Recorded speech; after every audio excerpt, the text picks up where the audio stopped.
The original Double Dragon, the godfather of beat-em-ups. The cover is instantly recognizable and, dare I might say, iconic. Loved this game as a kid, but it had the most brutal openings of any NES game. Look at that! If that's not going to fire you up, nothing is. Right, let's take the law in our own hands and get your girl back. Now sit back and let's punch our way through 4 missions. First of all, being able to pick up enemy weapons is awesome. Here we go. The tables have turned. You can also pick up this oil drum. It reminds me of that scene in Double Impact with Jean-Claude Van Damme. Carry on through the level, and I always love this wall glitch. See ya! The Mission 1 boss is a muscle man with a giant head. His head kinda looks like a giant cookie or giant cheese wheel. Anyway, I always like kicking him off the conveyor belt into the darkness below. Harsh, but fair. Mission 2. Don't you just hate it when someone brings a stick of dynamite to a fist fight? This game escalates things very quickly. They're not messing about. Okay, here is a great heart glitch you can exploit. The more points you get, the more hearts you get, which gives you more moves. So, come over to these guys here. When they appear, turn around and climb this fence and head back to the beginning. When you get back to the other side of the pit, turn around and head towards those enemies again. When you get back to the point where you left them, start attacking. The game for some reason still thinks the enemies are there when they're clearly not, so you can get loads of points, and there you have it, 6 hearts. The Mission 2 boss is in a partly constructed building. He looks pretty tough, and you've got 2 choices, either fight him or run away. If you go back down the ladder, the boss will despawn, and the level is over. See? This game teaches conflict resolution. It's not some mindless game, or it's an absolutely shocking glitch. Mission 3 is in the forest. You always need to kick this guy in midair. Why? Because it's just cool. Look how high he was up there. I mean, if he jumped off there in real life, he'd probably break his ankles. Knives now appear in the game, which can be pretty useful. Hooah! Take that! And look at these guys. Did they just come out the cliff face?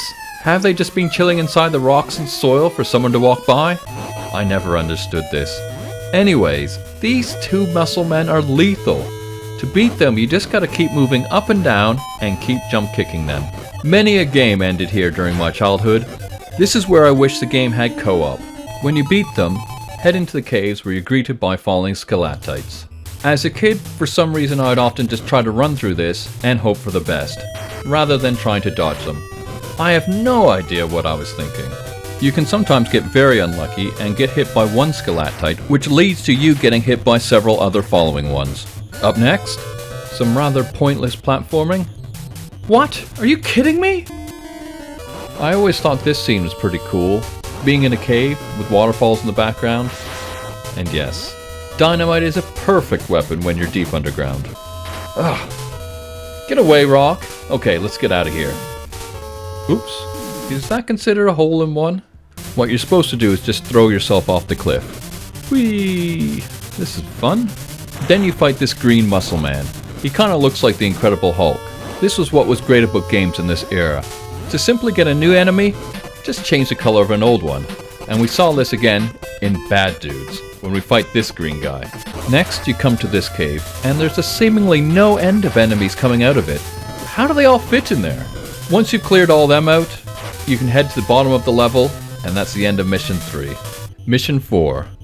Ay ay ay, what kind of wall is this? What kind of masonry is possibly used here? There are 2 sections of this, and I swear it's pure luck if you make it through. It is so annoying if you make it this far in the game, and then you get killed by a brick. What's the story with the one-eyed monsters in the background? That's so random. Don't make the mistake of fighting these muscle men. Just quickly climb the wall like Spider-Man and get out of there. If you do fight these guys and then climb the wall, you risk going out of bounds and finding yourself at the beginning of the level. I can't think of anything worse. See? Just go up. The muscle men can't follow you up there because their heads are too big. Beat these guys, and then you're on to a bit of a platforming stage. Don't fall, or it's an instant death. Ugh. Oh, wait, hold on. The enemy fell off as well. I've never seen that before. That's weird. Right, this arch leads to the last room. Here we need to fight a bunch of enemies before we can reach the end bosses. Lure this boss to the bottom of the screen, and for some reason, he can't get you. Exploit this glitch. The first end boss is clearly very angry because he's lost all of his clothes. Why isn't he dressed? Did we catch you at a bad time? Okay, Blondie, let's dance. So the strategy here is just to keep moving upwards and downwards and getting in cheap shots where you can. It's sort of like a Double Dragon 3 strategy. But if you follow this, he should be fairly easy to beat. Once you beat this guy, you're rewarded with a scene of a cat under a table. You're rewarded with a scene of you freeing your girlfriend. Ah, isn't that lovely?